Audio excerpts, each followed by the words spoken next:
Hello, everybody. Welcome to the Google Slides mini lesson. We are going to use our time quickly and efficiently to elevate your Google Slide projects. So at this point, you should have a pretty well done draft, and you should be in the stages of revising.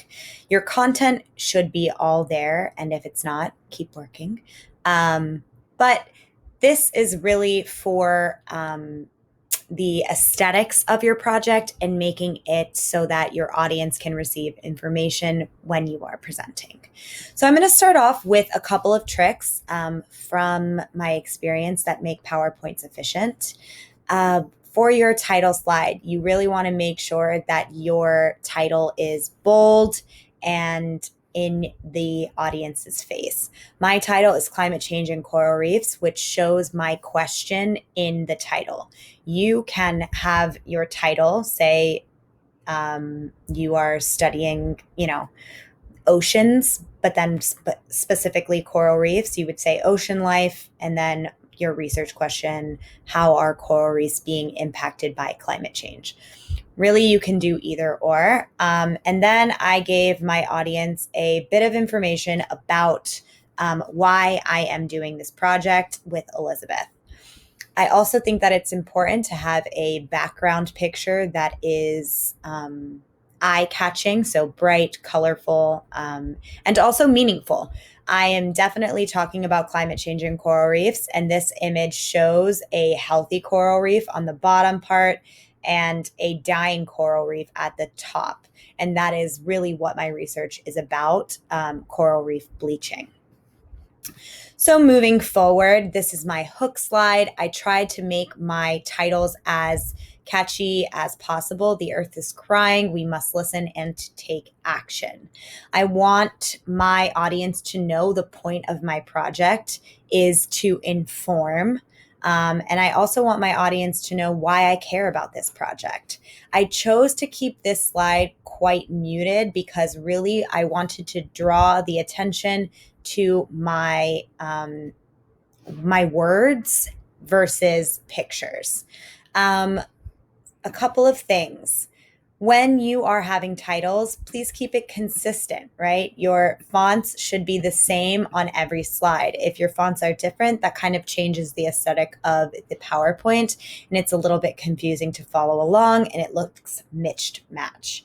Another thing is decide whether you would like to go for a more infographic vectorized look, or if you would like something more real, which I will show as well. I also chose to make sure that my words and my pictures are not conflicting.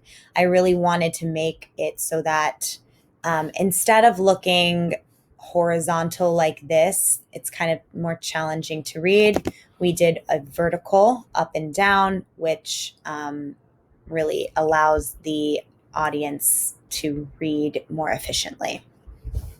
My background is a simple gray. Really, I could have changed that to be kind of anything, but if you look at how different white looks, it's much more stark to the eye and definitely doesn't look as done. So I would always suggest adding a background color just to make it a little more easier on the eyes.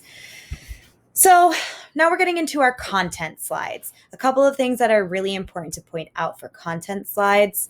A lot of us are forgetting to have the citation. Please make sure that your citation is in your context slide. From this content slide, you can see that I went horizontal. It's quite boring. It's quite plain. And if your slides are kind of looking like this and you're having a hard time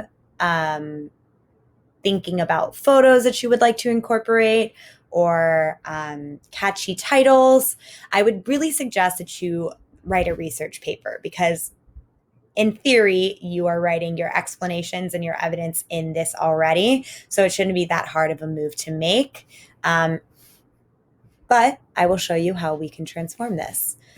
I took the content slide and I said, all right, so I need to have a slide title or topic. I need to have evidence and explanation, images, and in-text citations.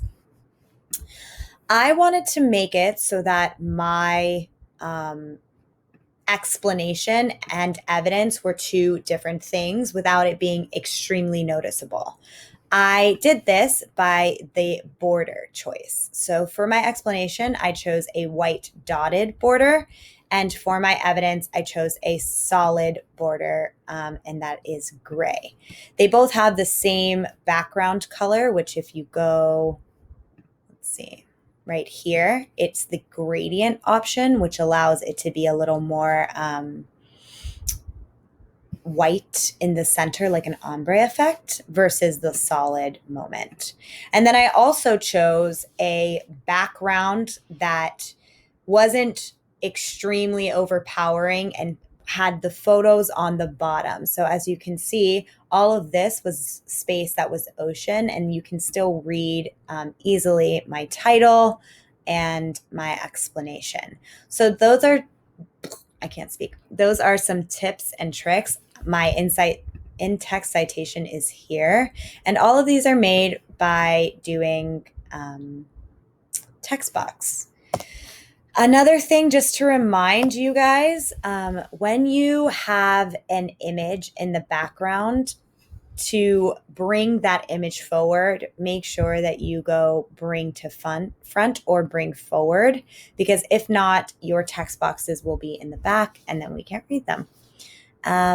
Other than that, I made sure to put my text vertically, and I also plan to later on in the presentation continue with this idea of the dotted line for my explanation and the solid line for my evidence.